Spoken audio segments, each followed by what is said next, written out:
사귈래? 이렇게 했는데 생각 좀 해볼게. 때릴까? 왜? 도대체 왜? 왜 그렇게 증오, 혐오가 생기는 거야? 알파 세대를 위한 성교육 유쾌한 밤.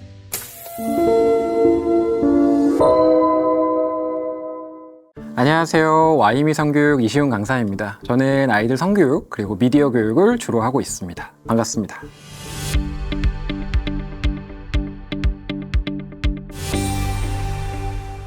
선생님 프로필 보니까 현직 보건교사의 아들이라는 표현이 있더라고요. 강사가 되신데 영향을 주셨을까요? 맞아요. 저희 어머님이 보건교사이자 그 도마다 성교육을 좀 전담해서 하시는 선생님이셨어요. 그래서 제가 그 학습자 이자 그 대상자였었던 아들이고 이제는 입장이 바뀌어서 3세대, 4세대 모델의 성교육을 지금 하고 있어요. 고딩오빠 같은 프로그램들이 있으니까 부모님들 걱정이 또 많아요. 네. 이게 현실이구나. 네. 미성년된 아이들이 임신 출산하는 경우들이 많구나 생각보다. 그렇다면 나는 우리 아이한테 귀에 쏙 박히게 어떻게 교육을 할 것인가. 저도 산부인과 의사 선생님 많이 만나게 네. 되고 통계 자료도 많이 보는데 이제 전체 청소년 중에 성경험이 있는 친구들의 평균 연령이 만으로 13, 14세 정도. 물론 고등학교 때 경험하는 아이들이 많지만 제가 만났었던 그 미혼모 분 중에 11살도 있었어요. 고딩원바를 나갔었을 때도 그래 얘기를 했지만 이 아이들에게 교육이 좀 부재하고 이 아이들에게 인식이 좀 제대로 잡히지 않은 것에 대한 사과를 하고 싶었다. 이제 교육을 하는 입장에서 책임에 대해서 이해하기 전에 성행동, 성관계까지 가는 것들을 저는 좀 지향하는 차원의 교육을 합니다. 그래서 이걸 보호주의 관점의 성교육이라고도 해요. 그러니까 자유주의 관점에서는 콘돔도 나눠주고 청소년 성관계 할 수 있지, 네가 선택하는 거야, 이런 관점도 있는데 저는 개인적으로 보호주의. 왜냐하면 청소년 때 성관계하는 그 일부의 아이들이 계획적으로 할까요? 즉흥적으로? 즉흥적이겠죠. 즉흥적이에요. 계획적이보단 해? 가? 사람 없는데? 이런 분위기가 좀 많고요. 그다음에 장소가 내가 선택한 안전한 장소가 있을까요? 협소하고 비좁을까요? 협소하고 비좁겠죠. 상가 계단, 아니면 뭐 빈집, 뭐 장애인 화장실, 이렇게 사람들이 잠깐 없는 것 같아. 이런 데서 한단 말이에요. 상가 계단은 스터디 카페 간다고 부모님한테 해놓고 거기로 위치 찍히면 이상하지 않잖아요. 그러니까 그 건물의 계단에서 성관계를 한다던가 빈집에서 한다던가, 그러니까 이런 일이 있고, 그러니까 현대적 피임률이 압도적으로 떨어져요. 계획적이지도 않고 장소도 협소하니까 콘돔이나 피임약을 일주일 전부터 준비해서 내 집에서 뭐 호텔에서 이렇게 성인 돼서 하는 그런 차원이 아니라 그냥 없이 내가 주기 계산해봤는데 그냥 해도 될걸? 라던가 야한 동영상에서 봤는데 거긴 콘돔 쓰는 게 없으니까 그냥 밖에다 사정하면 되지 않아? 그러니까 성공률이 매우 떨어지는 질외사정법이나 자연주기법을 하니까 이제 임신 가능성도 무조건 낮다고 보기도 좀 어렵고. 그래서 저는 이런 현실을 고려했을 때 이 아이들이 이걸 다 알고 있지가 않잖아요. 자기가 막상 상황에 처하면 그냥 하는 경우가 있을 수 있어서 선제적으로 책임의 무게를 알고 갔으면 좋겠고, 지금 나이 때 성관계에 선생님은 좀 적절하진 않다고 좀 본다, 미안하다, 그러니까 이런 식으로 좀 솔직히 단호하게 얘기할 때는 좀 하는 편입니다. 초등 고학년 때는 저희 딸은 맨날 집에 오자마자 하는 얘기가 엄마 누가 누구한테 고백했어, 누구랑 사귀는데, 이런 얘기거든요. 장안의 화제네. 장안의 화제예요 진짜. 이제 이성의 눈을 뜨는구나 느껴지던데요. 만일에 우리 아들이 여자친구가 생겼다고 오면 어떻게 얘기해줘야 될까요? 단계별로 접근하는 게 좋죠. 네. 첫 단계는 이게 연애인가? 그러니까 사귀자, 헤어져, 뭐야 이게? 사귄 지 3시간 만에 이별을 했다는 거예요. 48분 사귀나도 봤는데 그게 무슨 사귄 거야 했더니 쉬는 시간 끝나기 3분 전에 사귀었고요. 수업 시간 중에 싸워가지고 수업 끝나자마자 헤어졌어요. 속상해? 아니요? 모쏠은 아닌데요? 이게 뭐예요? 그러니까 구체적인 연애에 대한 관심이나 니즈는 없고 고백을 받아봤다, 해봤다, 사귀어봤다, 라벨 획득. 그래서 이럴 때는 보통 두셔도 돼요. 금방 헤어집니다. 이제부터 개입이 필요한 연애는 있어요. 예를 들면 사귄 지 10일 됐으면 올리브영 데이트 해줘야지, 30일 됐으면 다이소 데이트 해줘야 돼, 각자 사서 선물 주는 거 해야 돼, 50일 됐을 때는 마라탕엔 탕으로 못 참지, 100일 됐을 때는 놀이공원 가줬어야 돼, 뭐 이런. 그리고 인스타로 부계정 파가지고 거기다 럽스타그램 해야지, 썸원이라고 커플 앱 깔아서 여기다 주고받아야지, 엄마 아빠 모르게 여기서 문자 주고받자, 요런 게 시작되면 이때 좀 두드러지는 특징은 이제 장난 고백이나 대리 고백이라는 말이 좀 돌아요. 그러니까 직접 하기 민망해. 근데 진심으로 좋아해. 그래서 거절 당할까봐 무섭기도 하고, 그래서 친구를 시켜서 대리 고백을 하거나, 고백을 했다가 거절 당하면 장난 고백이야. 그러니까 만우절 고백 같이. 그러니까 이렇게 되면 진심인 경우가 훨씬 좀 많아요. 그래서 이 장난 고백이나 대리 고백이 나오거나, 아니면 2대2 데이트, 4대4 데이트 이런 걸 한다. 그때부터는 현실적인 조언을 저희는 하는 편이에요. 그래서 이게 너희가 사귀는 풋풋한 감정, 첫사랑 난 응원하고 싶은데, 지금도 보면 누구랑 사귀었대 엄마 얘기하잖아요. 공개가 되기 때문에 실제보다 와전되는 경우가 많다. 이걸 요즘 아이들은 억가라고 하죠. 억울하게 깐다, 억가. 저희는 이걸 무고라고도 하죠. 그러니까 손잡았대, 와 다정하다, 용기 있다, 공개 고백했대, 적극적이네. 요거를 소문이 와전되면 단둘이 있을 때 엉덩이도 만졌겠는데, 이게 끝도 없이 파생되는데, 이게 연애라는 게 너랑 그 친구를 보호해 나가면서 하였으면 좋겠다. 이게 소문이 와전되면 너가 데이트 폭력을 하네, 나쁘네, 뭐 진짜 미쳐서 환장하네, 이런 식으로 무고성으로 소문나는 경우가 많아. 여친, 남친, 애인한테 난 너와의 감정 관계가 너무 소중해. 근데 우리한테 진심도 아닌 애들이 몰아가고 부풀리고 떠벌려지는 상황은 현명하지 못하잖아. 그래서 공개보단 비공개가 낫지 않겠어? 막 인스타그램에 서로 막 커플 다 티내고 애들 있는 데서 손잡아, 포옹해 이런 거에 응하거나 하는 건 좀 조심하는 게 우리를 보호하는 길인 것 같아. 이런 식으로 공개보단 비공개. 그리고 꼭 주는 팁은 헤어지는 순간이 오면 잘 정리해야 된다. 그러니까 보통 이별을 말하는 거 쉬우세요? 좀 어려우세요? 어렵죠. 너무 어렵죠. 용기가 필요한 거잖아요, 맞아요. 사실. 소위 잠수를 타는 애들, 잠수 이별. 그리고 헤어질 때 미우니까 야이씨 진짜 치마 입은 타노스가 따로 없네 뭐 이러면서 공격하면서 헤어지는 경우가 있어요. 너 나 말고 다른 여사친 있었잖아, 남사친 있었잖아 이러면서 막 좀 욕도 섞고. 이래버리면 추후에 얘가 헤어질 때 나한테 이렇게 폭언했지 않냐, 사귀는 동안도 데이트 폭력을 정말 많이 했다, 이런 잠수 탔지 않냐, 사귀는 동안 얼마나 캥기는 게 있으면 이렇게 사라졌겠냐, 이렇게 말을 만들어내기가 또 좋기도 해요. 그래서 좋은 시간을 보냈었던 것에 대해, 그리고 미래의 본인을 보호하는 차원에서라도 상대한테 밉더라도 잘 지내고 건강해 요 정도는 남겨라. 그럼 걔도 그래 너도 이렇게 주고받으면 추후에 이게 와전되거나 소위 무고당할 일은 없어지니까, 이런 얘기를 해주면서 좀 너무 미안한데 씁쓸하고 슬픈데 좀 필요하긴 한 것 같아요. 선생님의 라떼 시절과 비교해서 요즘 아이들이 좀 달라지는 점 뭐가 있을까요? 제가 요즘 주목하는 거는 또래 동조 압력. 또래 집단에서 너 이거 몰라? 그러니까 요즘 말로 바꾸면 너 몰라? 문화적 찐따네? 문찐이네? 연애 안 해봤어? 못쏠 찐따. 그러니까 이제 소년의 시간이라는 드라마에서도 인셀이라는 용어를 나오면서 너는 비자발적 못 쏠 거다. 네 얼굴로 어떻게 연애를 하냐. 우리나라 말로 좀 바꾸면 야 너는 뭐 눈, 코, 입이 자유분방하게 생겼어. 뭐 이런 느낌이거든요. 근데 이렇게 생겼든 저렇게 생겼든 못소리든 아니든 괜찮은 건데, 마치 내가 뒤처지는 것처럼, 하자가 있는 것처럼 애들 소셜미디어 안에서 조롱의 대상이 되는 거. 그래서 나도 여기서 소외받으면 안 되고 고립되면 안 될 것 같아서 연애도 좀 해봐야 되나? 성적인 것도 좀 찾아봐야 되나? 그런 현상이 조금 두드러지는 것 같아요. 근데 아이들 사이에서는 또래 문화가 굉장히 중요하니까요. 그 안에서 뭔가 내가 몰라서 소외되는 느낌을 받지 않고 싶어 할 것 같다는 생각이 드는데요. 저희도 뉴진스 아시죠? 이랬는데 뉴진스요? 새로운 청바지? 이러면 뭐야? 폭삭수가수다 보셨죠? 그랬더니 전 순풍산부인과 봐요. 뭐야? 이런 느낌인 거예요. 그러네요. 연간 한 5천 명 이상의 아이들을 만나시면서 그 아이들한테 다양한 질문을 받고 계실 것 같아요. 맞아요. 아이들이 자주 하는 1번 질문. 1번 질문. 뭐 있을까요? 아무래도 자기 몸에 대한 질문이 제일 많은 것 같아요. 그러니까 남자아이든 여자아이든 좀 불안해하는 측면이 기저에 깔려있는 것 같다. 저는 그 불안감이랑 호기심을 꼭 봐주려고 하는데, 예를 들면 여자아이들 교육을 가면 꼭 선생님 제가 좀 신체 일부 색깔이 좀 진해진 것 같다. 속옷을 꽉 끼게 입어서 그런 거냐.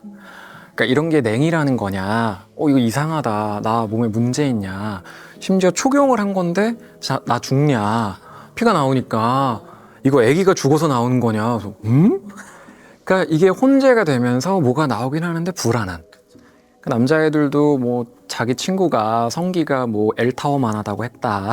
너는 뭐 마이너스 3cm라고 했다. 마이너스 3cm가 뭐야? 아, 있었는데요. 없어졌대요. 뭐 이런 식으로 막 비교되는 말을 하니까 내가 털이 났나 안 났나, 뭐 몸이 어떻게 변했나 안 변했나 의식하고 불안해서 선생님 키 언제 크셨어요? 선생님은 몇이에요? 평균은 몇 센치예요? 이런 거 되게 많이 물어봐요. 그거를 대중 강연에서도 아이들 그냥 그렇게 질문을 한다는 거죠. 제일 많이 물어봐요. 와. 뭐 애들은 이렇게 나이스하게 물어보진 않죠. 쌤 오늘 팬티 무슨 색이에요? 오펜무 뭐 이러거나 뭐 쌤 성기 몇 센치예요? 쌤 꼬삼 이래요. 진짜 그렇게 질문한다고요? 애들이 물어오는 이유가 이제 너의 몸 변화에 대해서 주변에서 들어본 게 있구나, 이렇게 아이의 심리를 파악하고 이제 너의 몸이 이렇게 변화할 거다. 그래서 급성장기는 누구나 오는데 속도의 차이는 있을 수 있잖아요. 그래서 여자애들이 초3에서 중2 때, 남자애들은 초5에서 고2 때 보통 오는데 불안해하지 말고 롱텀으로 봐라. 중2, 고2 이때까지 좀 기다려봐라. 이렇게 좀 불안하지 않게 설명하고요. 요즘 아이들은 이제 남자애들은 고환을 많이 체크해요. 왜요? 그러니까 고환이 커지는 걸 봐서 성호르몬이 잘 증가하나. 근데 이때 성장호르몬도 밸런스 있게 정비례성 있게 증가해줘야 이제 키 크는데 손해가 좀 없는데, 자기가 털도 나고 고환도 커졌는데 엄마한테 말도 안 하고 새벽 늦게 자고 이래버리면 좀 손해 본단 말이에요. 어쨌든 자기 몸에 관심을 가지고 이걸 부모님과 얘기를 한다는 것 자체가 좀 성교육의 시작이 될 수 있어서 저는 뭐 나쁘지 않다고. 성교육을 해야 할 골든타임이 있을 것 같아요. 언제일까요?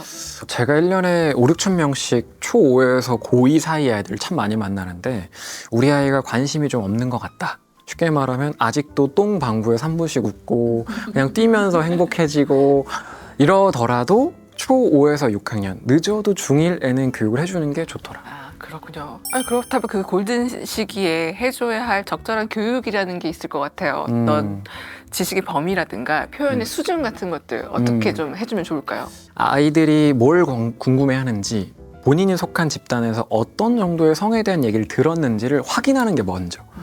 그러니까 초5, 6 됐다고 앉아봐.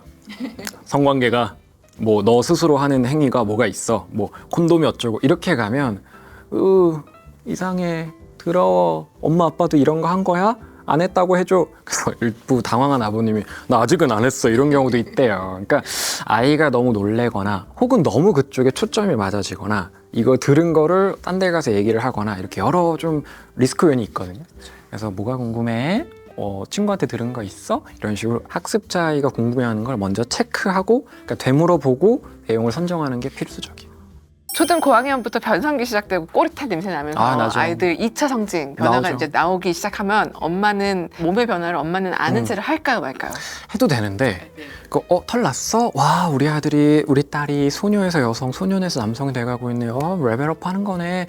기특해. 그동안 귀엽고 사랑스러웠다면 이제 멋있고 사랑스럽네. 이런 대화는 좋은데 너 겨털 나면 키 크는 거 끝난다. 그러니까 이런 식으로 좀 압박을 느낄 만한 얘기는 좀 자제하는 게 좋아요. 초등학교, 중학교 교과 과정에 몽정 초경은 꼭 들어가요. 그래서 엄마 아빠가 굳이 설명을 하면 좋지만 안 해도 상관없다. 근데 이제 막 이걸 파티를 한다. 이거는 막상 아이들한테 물어보면 너무 박제당하는 것 같아요. 조금 부끄러워요. 그냥 조용히 축하해 주시면 안 되나? 그러니까 이런 반응을 하니까 너무 뻑적지근하게는 안 했으면 좋겠다.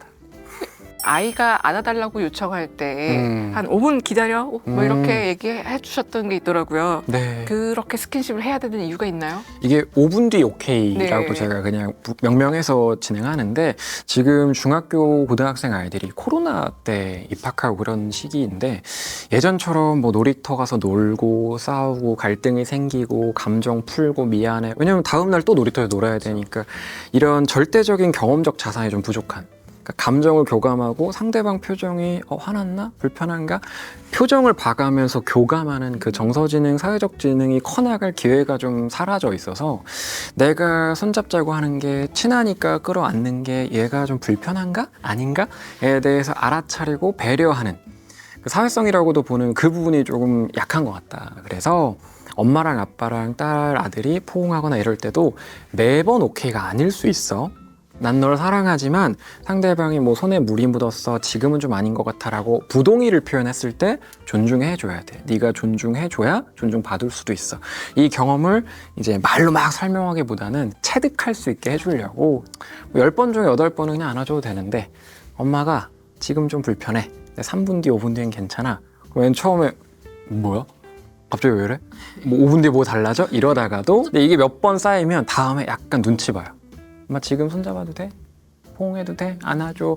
그러니까 당연하게 의뢰하는 게 아니라 그래서 데이트 폭력이라던가 부동의를 인정 안 하는 이런 좀 살벌한 케이스들로 가기 전에 이게 감수성을 좀 만들어주는 과정이 있다.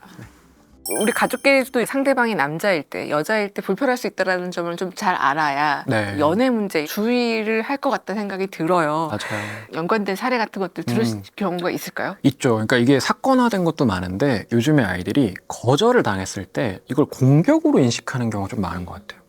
그러니까 예를 들어서 기자님 피자 드실래요? 했을 때 피자 좀 생각해 볼게요. 그럼 저는 상처받지 않고 너 싫어. 너랑 내가 밥을 왜 먹니? 이게 아니고 피자가 싫다는 거라 그럼 햄버거는 좀 어떠세요?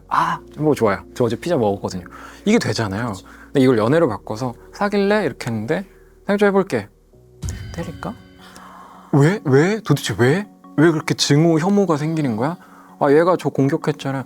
그게 아니라 연애 좀 생각해 보겠다는 거잖아. 그러니까 왜라고 좀 물어보면 이 친구가 나 헤어진 지 얼마 안 돼서 연애는 좀 신중해 이런 말 할걸? 진짜요? 이거를 염두를 잘 못하는 아이들이 좀 있어요. 그러니까 아무래도 좀 아이가 챙김이 좀 많았고 거절당해본 역사, 그러니까 불만족스러웠던 역사가 아무래도 이전 세대보다는 좀 덜할 수 있잖아요. 그래서 좀 연약한 것 같아요. 그래서 그냥 잠깐 불편한 것처럼 너에 대한 거절이 아니라 이 연애에 대한 거절인 거고 사귀는 거 말고 친구로서 너무 좋아. 그래서 이런 식으로 아이들이 좀 덜 공격적으로 받아들이게 하려고 일상에서 가족끼리 있을 때도 부동의에 어느 정도 수용하는 그냥 별거 아닌 거구나 그냥 좀 이따 하면 되는구나를 느끼게 해주는 그런 경험을 주고 싶었죠. 실제로 작년에 모 학교 중학교에서도 고백을 했는데 안 받아줬어. 근데 그 애가 다른 애를 사겨. 내가 고백한 애가 다른 애 만난다고 하니까 서운을 하지.